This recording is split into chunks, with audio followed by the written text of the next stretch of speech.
He doesn't know anything about English football and the demands of our game. That's how Sir Alex Ferguson reacted to Arsène Wenger's arrival at Arsenal back in 1996. Rather skeptical, isn't it? However, this unknown manager will break Man United's dominance in the league and for 17 years become Sir Alex's most formidable opponent. It was Wenger whom Ferguson would call a friend in 2018, saying he was proud of their competition. The Frenchman's greatness is not only acknowledged by coaches, but also by his accomplishments. 17 trophies, a record-breaking 49 unbeaten streak in the Premier League, the Invincibles, 15 Manager of the Month awards, and the title of Best Manager of the first decade of the 21st century. However, Arsene's greatest achievement was the revolution he brought to the Premier League and football as a whole, as many of his ideas are still being used today. I will also tell you how the Frenchman became a top coach, why Arteta's current success is thanks to Arsene, and how he continues to influence football even after leaving Arsenal. The rise. The young Arsene wasn't exceptionally gifted as a footballer and played mostly for semi-professional teams. It was only towards the end of his career that he ended up at Strasbourg and won the League One. Wenger spent the last 2 years of his playing career predominantly running Strasbourg's reserve and youth teams. The passion for coaching emerged in his early years. At 16, Wenger was already helping to organize training sessions for the local team and was frequently taken to games in Germany, where he held an affection for Borussia Mönchengladbach, a club that won the UEFA Cup and Bundesliga multiple times in the 70s. It was then that Arsene learned that one of the team's secrets was the strict diet regime. So at 32, when he became a coach, the Frenchman immediately started playing closer. In his debut season, he brought a dietitian to Nancy and banned players from eating before matches. Wenger understood that he wanted to be more than just a coach, he wanted to be a manager. That's why Arsene was the first in France to create a scientific and sports department at the club. He went on to do even more at Monaco. Wenger introduced tactical training sessions, re-established the scouting department, changed the diet again, and analyzed players using a special program, which in the late 80s was like Apple Vision is today. The coach was so obsessed with data that he would spend hours watching match footage. All of this led to Monaco winning their first French league title since 1982 in his debut season. And while it was the only trophy in 7 years, Monaco only finished outside the top 3 once during the time, reaching the European Cup Winners' Cup final and the Champions League semis. Arsene proved to the world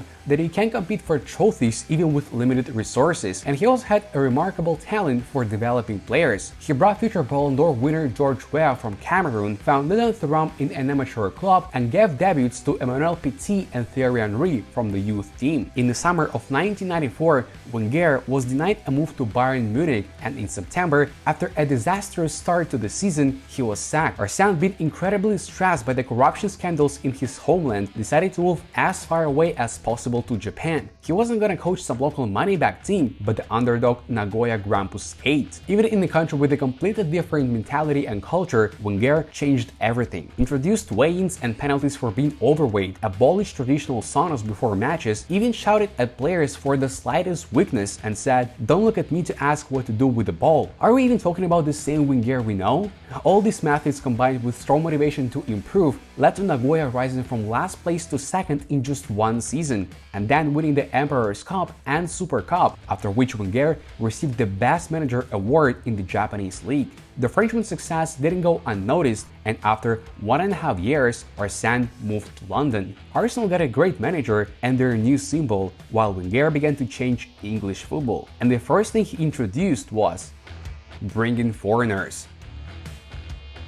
England, 1996. Wenger became the first French manager in the Premier League and only the third foreigner in the history of the competition. Back then, the mere idea of a foreigner succeeding in the English game was crazy. What does he know about English football coming from Japan? Wrote many English magazines at the time. He wears glasses and looks more like a school teacher. Does he even speak English properly? Asked the captain Tony Adams. The player was also unhappy that Wenger immediately changed the formation and didn't start him for the UEFA Cup match. After the defeat, Arsenal's captain was ready to throw punches to clear the air, yet the manager accepted the criticism and resolved the conflict. However, the media didn't care at all. Journalists called the Frenchman Mr. Nobody, stating that his arrival was one of the riskiest moves in Arsenal's history. It even went as far as fake rumors about Arsene's sexuality. Despite the constant criticism in his debut season, the Frenchman led the Gunners to the 3rd place in the Premier League and, the following year, became the first non-British manager to win the title. Arsene broke the stereotype that foreigners couldn't win the national competition, sparking a trend of foreign managers arriving in England. For comparison,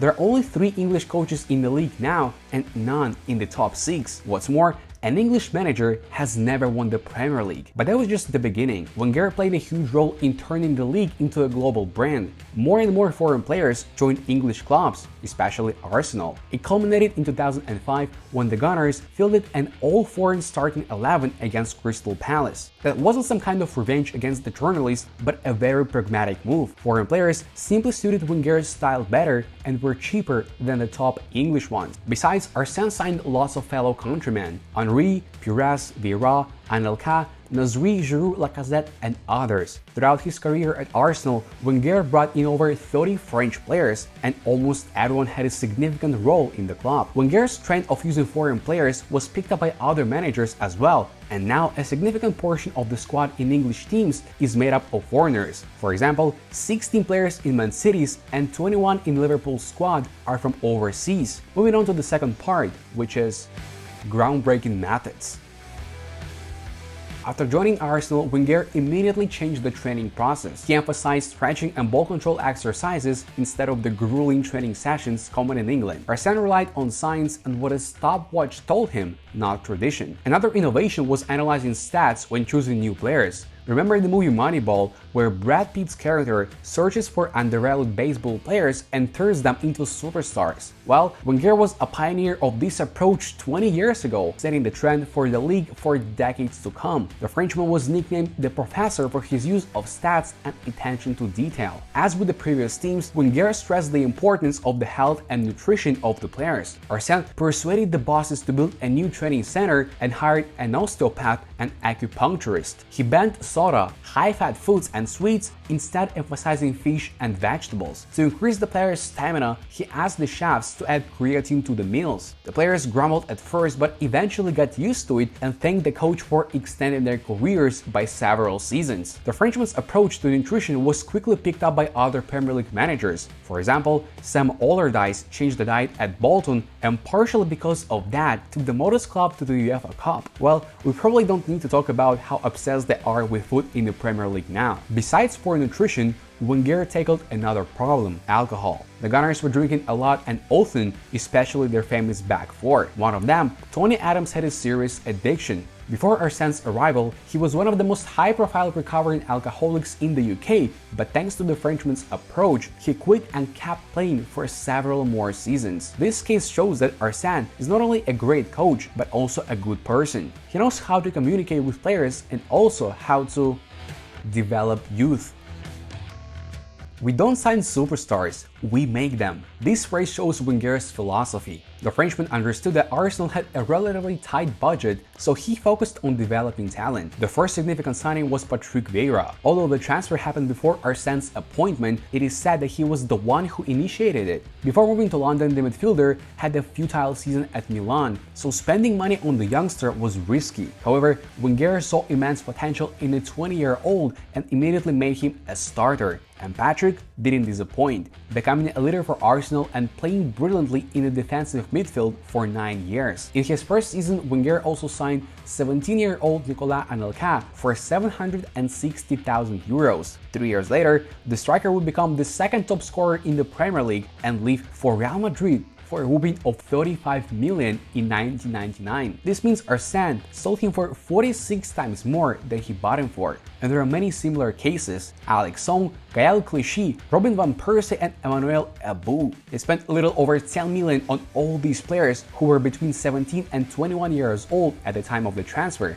Arsene kept developing those players for an eventual sale. They sold Song for 19 million, Van Persie for 30, and Sask, brought from La Masia for 3.2, was sold back to Barcelona for a whopping 34 million. Wenger always personally met with the players and convinced them to move to London. He did it so well that some even signed contracts without discussing salary.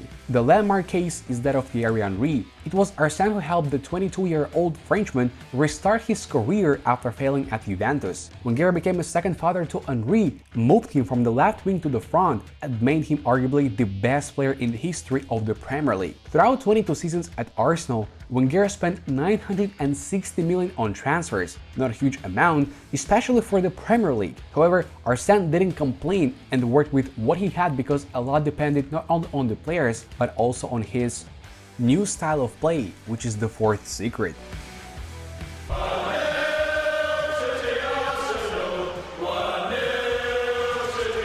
Yes, that's a chant from the fans about their own club, 1-0 to the Arsenal. Before Wenger's arrival, the Gunners played boring football, a kind of English version of Atletico Madrid. Arsène, who was inspired by the total football of Ajax in the 70s, didn't like that at all, so the Frenchman started changing everything again. If in the season before Wenger, Arsenal was only 10th in terms of goals scored, then in his debut season, they were in the top 3. Players like Pires, Ljungberg, Henry and Bergkamp were given unlimited freedom, and the rest was history. Just look at the masterpiece by the Dutchman, which BBC named the best goal in the history of the English Premier League.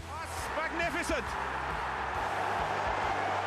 Arsène fostered improvisation, initiative and creativity in his players, and his style was even called Wenger ball, which drew feelings of pleasure, joy and awe from those watching. Now for the tactics. In his debut season, Wenger often used 3-5-2 or 5-3-2 formations inherited from his predecessors. Starting from the second year, he switched to 4-4-2, but wait a minute, what's the innovation? Simple. Wenger started using line-breaking tactics. For example, in 03-04, Gilberto Silva played closer to the center backs, while Bergkamp drove back to the midfielders, making the formation like a 4-2-3-1. In 2004, Arsène finally moved to a 5-man midfield, often deploying a 4-2-3-1, and from the 11-12 season, he completely transformed it into a 4-3-3. As a result, Arsenal played beautiful but also ruthless football at the same time. Wenger won trophies and finally cemented his place in the history of the Premier League.